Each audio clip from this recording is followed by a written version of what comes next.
6 Minute English from bbclearningenglish.com. Hello, this is 6 Minute English from BBC Learning English. I'm Neil. And I'm Georgina. Sorry I was late today, Georgina. I'd forgotten to take the recycling bins out before the rubbish collection this morning. I seem to have more and more plastic packaging each week. Actually, that's the topic of our programme. With more and more household waste being either incinerated, that's burned, or being buried underground, we'll be asking, is the recycling system broken? China used to accept 55% of the world's plastic and paper scrap, another word for unwanted waste, or in other words, rubbish. That included waste sent over from Britain, but in 2018 it stopped taking any more.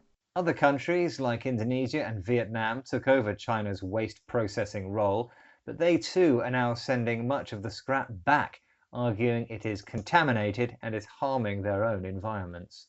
This has created major problems for countries in the West who traditionally relied on others to process their recycling waste. And the problem isn't going away. In fact, we are creating more household waste than ever. So here's my quiz question. On average, how many kilograms of household waste were generated per person in the UK last year? Was it A, 280 kilograms, B, 480 kilograms, or C, 680 kilograms? That sounds like a lot of waste. I'll say A, 280 kilograms. Okay, we'll find out later if you were right. Although nowadays people are recycling more, the use of plastic isn't decreasing at the same rate. The BBC World Service's programme The Inquiry spoke to Roland Geyer, a professor at the University of California, about the current situation. There's been a real rise in consciousness, which is fantastic, and I'm really glad that now it seems the public at large is really interested in this issue and appalled and wants to do something about it, wants to change it. But at the same time, I don't see yet any real action that would make things better, because while all of this is happening, the virgin plastic industry is actually increasing its production capacity.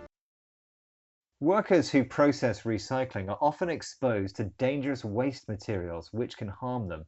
Professor Geyer says there's been a raise in consciousness about this problem, meaning that people are being told about an unfair situation with the aim of asking them to help change it. Now, Professor Geyer is an American and he uses raise as a noun.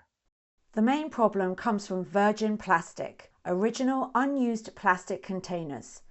These are made directly from fossil fuels like crude oil or natural gas, major sources of carbon dioxide and climate change. But consciousness raising of this issue is having an impact.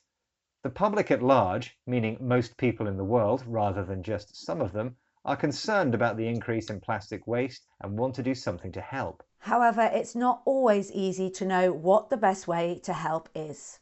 Another expert, Professor Monique Sun, believes that focusing only on recycling may not be the best idea. She conducted psychological experiments to find out more about people's attitudes to recycling. And surprisingly found that if people know recycling is an option, they tend to use more resources. They reduce any guilty feelings by telling themselves that the material will be recycled anyway.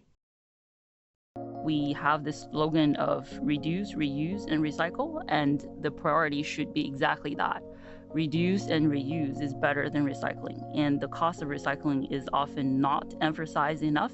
People perceive recycling to be great, but there is actually significant labor and material cost associated with recycling.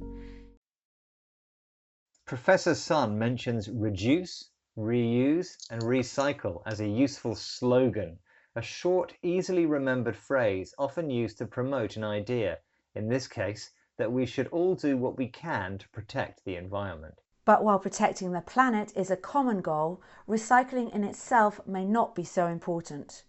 It's better to reduce and reuse than recycle, so these two objectives should be emphasized, highlighted as being especially important. Do you remember my quiz question? I asked you how many kilograms of waste the average British person generated last year. I reckon it was A, 280 kilograms. That would be bad enough, but the real answer is B, 480 kilograms. Multiply that by the UK population of 66 million and you start to see the size of the problem. Today we've been talking about the problems associated with recycling scrap, another word for rubbish. Western countries used to send their rubbish to China for recycling, but this caused issues for the local environment. Some groups raised consciousness about the problem, made people aware of the situation to encourage them to help change it. The public at large, most people in the world, are now aware of the need to reduce, reuse and recycle, the slogan or short memorable phrase used by environmentalists to spread their message. A related problem is the increase of virgin plastic, original unused plastic made from fossil fuels. Recycling is unable to keep pace with virgin plastic production, so instead reducing and reusing plastic should be emphasised, highlighted as being especially important. And that's all from us. Bye for now. Bye! 6 Minute English from the BBC. Hi everyone, we hope you enjoyed that video and thank you very much for watching. We have so many more just like it, so if you don't want to miss a single one, make sure to subscribe and we will see you regularly. Hope to see you soon. Bye guys.